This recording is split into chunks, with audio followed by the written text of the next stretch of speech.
நம்ம ஆளுங்க தானே நம்மள இவ்ளோ தூரம் சப்போர்ட் பண்ணி கூட்டிட்டு வந்தாங்க. அவங்களுக்கு தெரியாதா அவங்களோட பெஸ்ட் ஹாலிடேஸ் நம்ம கூட தான்னு. GT Holidays, South India's #1 travel brand. நம்ம யாருன்றது முக்கியம் இல்ல, நம்மளால என்ன முடியும்ன்றது தான் முக்கியம்.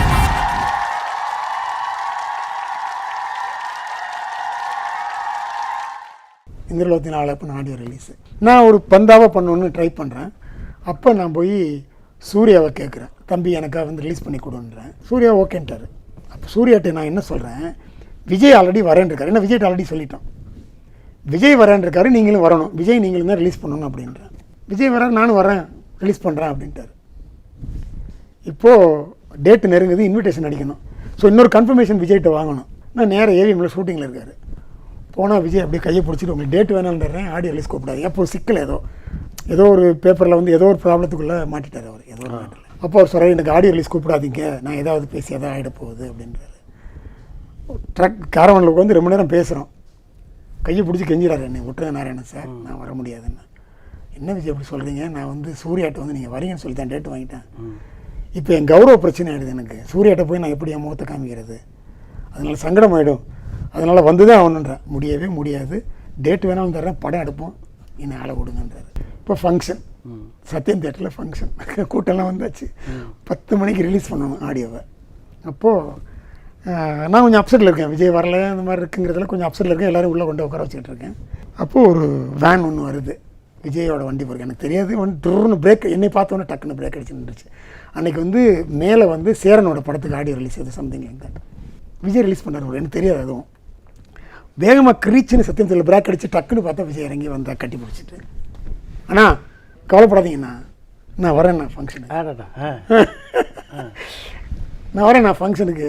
ஐயோ விஜய் நான் என்ன நம்ப முடியல, நீ போண்ணா, நீ போய் நீ ஆரம்பிண்ணா ஸ்டேஜில், நான் வரேண்ணா, நான் வந்து ரிலீஸ் பண்ணுறேண்ணா, உன்னை நான் வந்து கழுத்தறுக்க மாட்டேண்ணா அப்படின்றான்.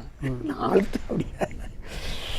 அப்புறம் மாலா கூப்பிட்டு உள்ளே ரெடி பண்ணுங்க, ஆரம்பிங்க, விஜய் எப்படி ஆஃப் அன் ஹவரில் வரேன்ட்டாருன்னு சொல்லிவிட்டு ப்ரோக்ராம் ஆரம்பிக்கிறோம். 2 டான்ஸு பாட்டு போன உடனே என்னுடைய வெல்கம் ஸ்பீச்.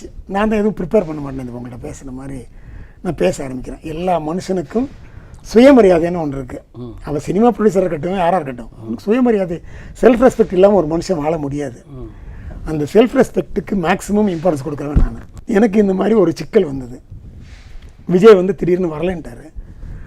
எவ்வளவு மரியாதையும் அன்பும் இருந்தால் சூர்யா வந்து அதையும் மீறி நான் வரேன், பரவாயில்ல, நான் வரேன்னு சொன்னார். ஏன்னா சூர்யாட்ட நான் கவுண்ட் பண்ணேன் விஜய் வரேன்னு. இப்போ வரலைன்றாரு. நான் வந்து அதையும் மீறி வரேன்னாரு. சிம்பு தம்பிக்கு ஒரு ஃபோன் தான் அடித்தேன், தப்புன்னு தம்பி அண்ணா வரேன்னுன்றாரு. அதனால் அப்படின்னு சொல்லிட்டு நான் பேசுகிறேன். அப்போ சிலன்னு சத்தம் கேட்குது. பார்த்தா விஜய் நடந்து வந்துட்டு இருக்காரு. அப்படியே அழுதுட்டேன், எமோஷனாக, என்னால் பேச முடியல. இங்கே பாருங்கள், வரலைன்னு சொன்ன விஜய் வண்டி நிறுத்தி என்னை கட்டிப்பிடி சொல்லிவிட்டு இந்த ஸ்டேஜுக்கு வந்துட்டாருன்னா அப்படியே கண்ணில் தண்ணியாக கொட்டுது. விஜய் அப்போ ஸ்டேஜுக்கு ஓடியாந்து என்னை கட்டி பிடிக்கிறார். நான் தான் வந்துட்டேன், அப்புறம் ஏன் எமோஷன் ஆகிறீங்க. இல்லை விஜய், நீங்கள் வந்தது எவ்வளோ பெரிய எனக்கு தான் தெரியும், என்னால் ஃபீல் பண்ண முடியும், உங்களால் ஃபீல் பண்ண முடியாது.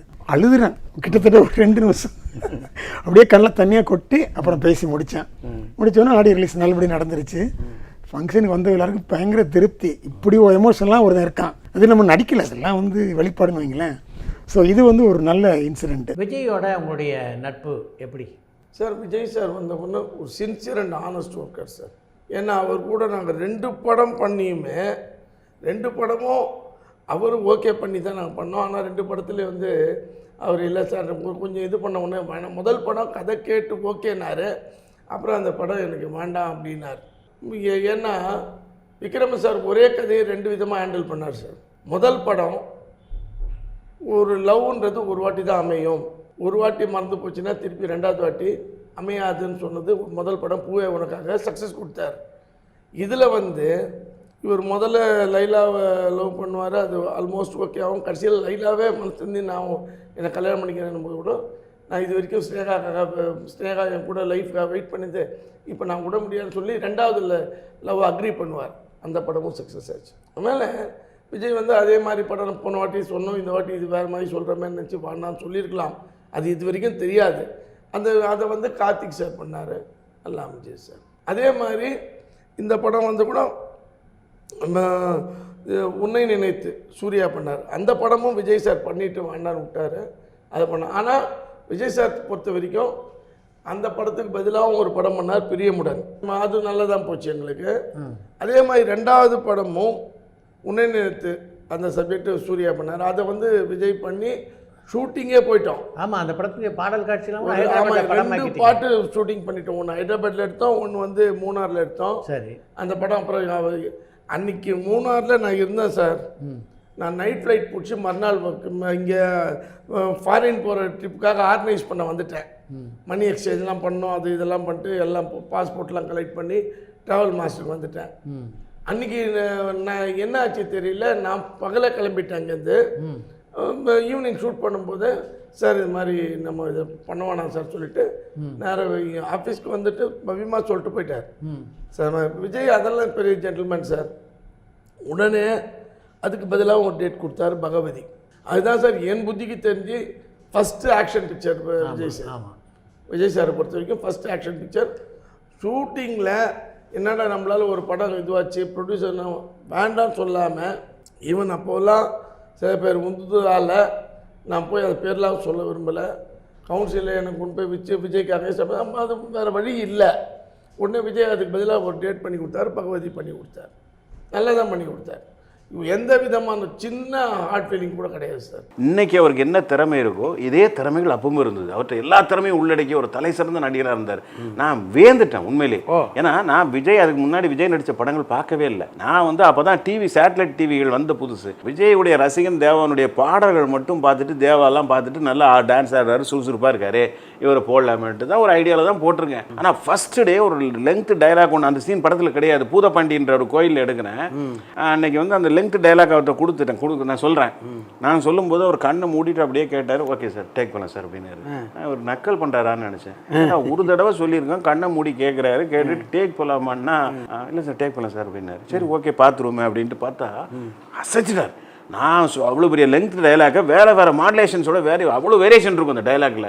அதை அழகா பர்ஃபெக்டாக எக்ஸ்பிரஷனோட வந்து பேசி காமிச்ச உடனே வேந்துட்டேன். இவன் பெரிய ஆளாக இருப்பான் போல இருக்கு, எங்கேயோ போகிறா போல இருக்குன்னு. அன்னைக்கு ஃபுல் டே ஷூட்டிங்கில் எதுவுமே 2வது டேக் கிடையாது. விஜயை பொறுத்த வரைக்கும் 2வது டேக் கிடையாது. அவ்வளோ பர்ஃபெக்டாக. ஆமாம், விஜயை பொறுத்த வரைக்கும் என்ன இப்போ எதிர்பார்க்குறோமோ அதோட பெட்டராக தான் இருக்குது. 100% பெட்டராக தான் இருக்குது. அப்போ நான் அந்த படத்தில் விஜயை கமிட் பண்ணியிருக்கும் போது ஒரு சீனியர் ஆர்டிஸ்ட் ஒருத்தர் பேர் சொல்ல விரும்பல, அந்த படத்தில் அவரும் நடிச்சிருக்காரு. அவருக்கு வந்து அந்த கதை ஃபுல்லாக கேட்டுட்டு எக்ஸ்ட்ரானரியான கதை, இந்த கதையில் இந்த பையனை ஹீரோவாக போட்டிருக்கீங்களே, இதெல்லாம் குருவி தலையில் பனங்காய் வைக்கிற மாதிரி இருக்குது. இந்த பையனால் இந்த வெயிட்டை தாங்க முடியுமா, அந்த கேரக்டருடைய இதை தாங்க முடியுமா, தப்பாக பண்ணுற வேறு ஹீரோ போடு, கார்த்திக் மாதிரி ஒரு ஹீரோ போடு, ஜமாச்சிடுவான். வருஷம் 16 எப்படி அசத்தினா அதை மாதிரி அசத்தம். அப்போ வருஷம் 16 ஒரு 2-3 வருஷம் முன்னாடி ரிலீஸ் ஆகி ஓடின படம். 89 ஒரு 5-6 வருஷம் முன்னாடி ஓடின படம்னு வச்சுங்களேன். கார்த்திக் மாதிரி ஒரு ஹீரோ வந்தால் கலக்கிடுவாப்புல அப்படின்னு சொன்னாப்புல. இல்லை சார் இந்த பையன் கரெக்டாக இருப்பாப்புல எனக்கு தோணுது அப்படின்னு சொல்லி தான் போனேன். ஃபஸ்ட்டு டே ஷூட்டிங் முடிச்சுட்டு அப்போ செல்ஃபோன் வந்த புதுசாக நான் என்கிட்ட செல்ஃபோன் கிடையாது. செல்ஃபோன் பேஜர்லாம் வந்த புதுசு. அப்போ தான்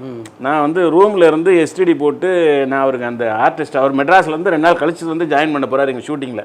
அவருக்கு ஃபோன் பண்ணி பேசுகிறேன். சார் நீங்கள் சொன்னீங்களா சார் இந்த பையனை வச்சு ஹீரோ வச்சு படம் எடுக்கிறது குருவி தலையில் பனங்காய் வைக்கிற மாதிரின்னு சொல்லி. குருவி தலையில் பனங்காய் இல்லை சார், பாறாங்கல்ல வச்சா கூட அந்த குருவி தாங்கும் சார். அப்பேற்பட்ட டேலண்ட் சார் அந்த பையன். வாழ்க்கையில் இது வரைக்கும் கிட்டத்தட்ட 5 படம் எடுத்திருக்கேன், ஒரு 6-7 படம் ஒர்க் பண்ணியிருக்கேன் அசிஸ்டன்ட் டைரக்டராக. இவ்வளவு தலை சிறந்த ஒரு நடிகை, இவ்வளவு டேலண்ட், டான்ஸுன்னா பிரமாமா ஆடுறாப்புல, ஃபைட்டுன்னா பிரமாமா பண்ணுறாப்புல, ஹார்ஸ் ரைடிங்கும் ஊட்டியில் வந்து அதுக்கப்புறம் தான் எடுத்தோம்.